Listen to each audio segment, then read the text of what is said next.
જી સાહેબ, આજે જે સરપંચના સન્માનનો કાર્યક્રમ હતો, કયા પ્રકારેનો પ્રતિભાવ રહ્યો, શું કહેશો? આણંદ જિલ્લા ભારતીય જનતા પાર્ટી દ્વારા આજરોજ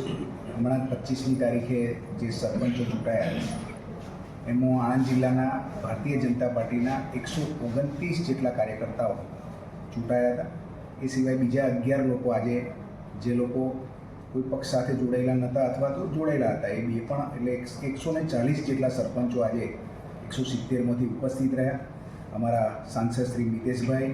અમારા દંડક શ્રી રમણભાઈ સોલંકી, સૌ ધારાસભ્યશ્રીઓ, સંગઠનના સૌ પદાધિકારીઓની ઉપસ્થિતિમાં આ બધા જ સરપંચોનો સન્માનનો કાર્યક્રમ ભારતીય જનતા પાર્ટી દ્વારા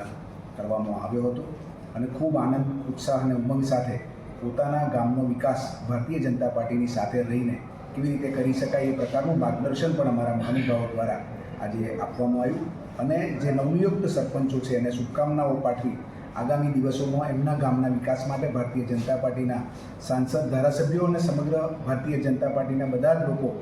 એમની સાથે જોડાઈને ગામનો સર્વાંગી વિકાસ કરશે એવી ખાતરી પણ આપવામાં આવી છે, શુભકામનાઓ પણ પાઠવવામાં આવી.